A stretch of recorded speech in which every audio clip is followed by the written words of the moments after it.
성도입니다.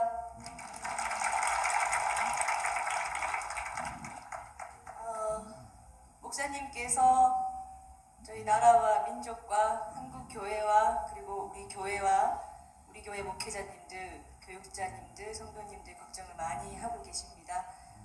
감옥 안이 추워지면서 목사님도 신경마비가 좀 점점 확대되는 그런 위험 속에 계신데 밤낮으로 금식하시며 기도하고 계십니다.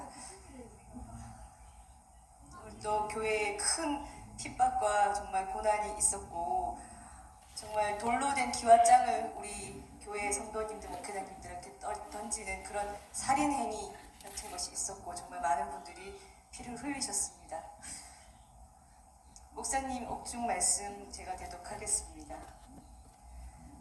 사랑하는 성도 여러분, 전국에 계신 나라를 사랑하는 성도 여러분, 전광훈 목사입니다.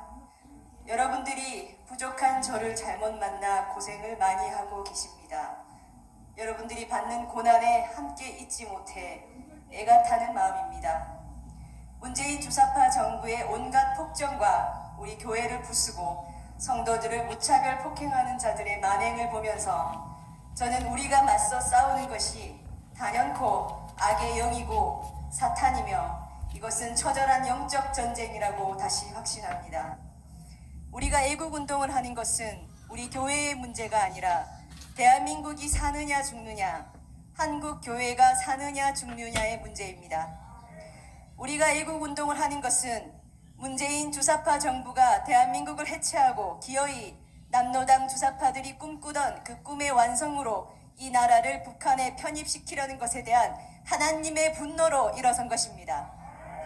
135년 전에 미국 선교사들이 이 땅에 들어와 잠자는 민족을 깨웠고 민족을 개화시켰으며 그렇게 오직 하나님의 은총으로 세워진 이 나라에서 우리 한국 교회는 독립운동에 앞장섰고 6.25 전쟁 때 나라를 지켰으며 새마을 운동에 앞장서고 민주화 운동에 참여했습니다.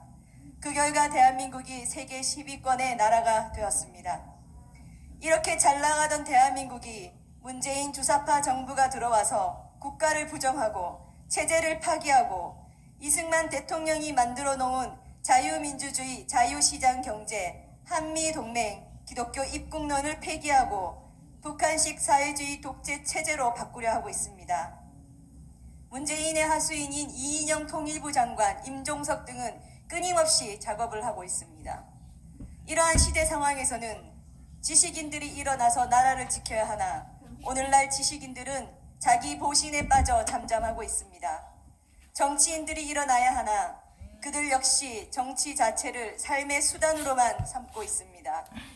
종교인들이 일어나야 하나 불교는 옛날부터 그리하였지만 지금도 문재인 편에 선 자들이 많고 기독교 목사들 역시 눈치만 보고 있습니다. 한기총 대표 회장이었던 저는 이 사태를 보고 있을 수 없어서 작년 6월 8일에 시국 선언문을 발표하였고 선언문을 들은 1천만 국민들이 분노하여 광화문 광장으로 뛰쳐나와 함께 부르짖고 기도하고 눈이 오나 비가 오나 외치며 국민들께 알렸고 나라와 교회를 지켜왔습니다. 그러자 문재인 정부는 이미 다 장악한 검찰, 법원, 언론을 총동원해 저를 구속하였고 김경재 총재와 김수열 대표를 구속하였으며 지금은 윤석열 검찰총장을 구속하려고 시도하고 있습니다. 이런 상황에서 우리 교회와 여러분들은 대한민국의 마지막 불씨이고 유일한 희망입니다. 이보다 더한 고난이 닥치고 저들의 인면 수심과도 같은 만행이 계속되더라도 주님에 대적하며 교회를 핍박하고 온갖 더러운 거짓으로 일관하는 이 문재인 주사파 정부 앞에서 저나 우리 교회나 여러분이 무릎 꿇는 일은 결단코 없을 것입니다. 저는 이미 2번째 구속이 된 몸이나 이보다 더한 어떠한 희생도 치를 각오가 되어 있습니다. 반드시 나라와 민족과 한국 교회를 지켜낼 것입니다. 우리는 분명하고도 진실된 역사와 철학과 사건들에 대해 정확히 알고 양심의 자유함과 당당함으로 빛의 사람들로 맞서고 나아가야 할 것입니다. 주사파 세력들은 우리 교회를 아예 없애버리려고 언론을 선동하고 좌파 국민들을 선동하고 있습니다. 그러나 우리가 주장하는 내용은 명쾌합니다. 재개발 문제만 해도 그러합니다. 84억의 공탁금을 걸고 50년 이상 된 우리 교회 전체를 없애버리겠다는 것은 천벌을 받을 일입니다. 명도 판결을 한 판사들 조합장 장순영에게 요구합니다. 84억 원으로 우리 교회를 지금 모습 그대로 장이동에 똑같이 당신들이 직접 지으십시오. 만약 그러지 못한다면 우리 교회는 이 자리에 그대로 존속하도록 두고 함부로 건드리지 말 것을 경고합니다. 재개발로 인해 조합원들이 헌집을 내놓고 새 아파트를 분양받아 재산 가치가 급격히 증가되는 것은 당연한 권리로 여기면서 이곳에서 가장 오래된 우리 교회는 지금의 교회와 똑같은 모습으로 존재하겠다는 것마저 가만두지 않고 함부로 부수고 교회의 자산 가치를 오히려 빼앗고 성도들을 살인 미수와 같은 무차별 폭행을 하여 내쫓겠다는 것이 인간으로서 할 짓입니까? 우리의 주장은 법을 뛰어넘어 양심과 정서법에 합당한 것이며 모든 법보다 뛰어난 주님의 법과 성경에 합당한 것입니다. 그리스도의 몸이자 군대인 교회는 죽으면 죽을지언정 절대 사탄 앞에 무너지지 않습니다. 저를 먼저 죽여야 할 것입니다. 사랑하는 성도 여러분, 거듭 말씀드리거니와 이것은 이 나라와 우리 한국 교회 전체에 닥친 커다란 재앙이며 사탄이며 처절한 시대적 영적 전쟁입니다.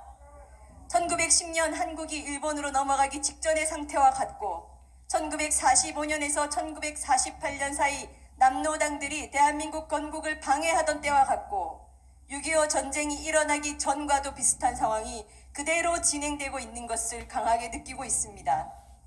저는 감옥에서도 나라와 교회를 위하여 목숨 걸고 기도하고 있습니다. 하나님께서 반드시 우리 대한민국과 한국 교회와 우리 교회를 지켜주실 것입니다. 그동안 광화문 애국 성도들이 쉬지 않고 부르짖으며 알리고 경고해온 결과 다행히 미국이 이 나라에 반문재인 애국 국민들이 많다는 것을 알았고 전시작통권과 종전협정을 거부하였으며 대한민국이 중국으로 가지 못하도록 압박하고 있는 것 같습니다. 더욱더 열심히 기도하여 나라를 지켜냅시다. 우리는 반드시 승리할 것입니다. 주님이 우리와 함께 하십니다. 서울구치소에서 전광훈 목사 드림.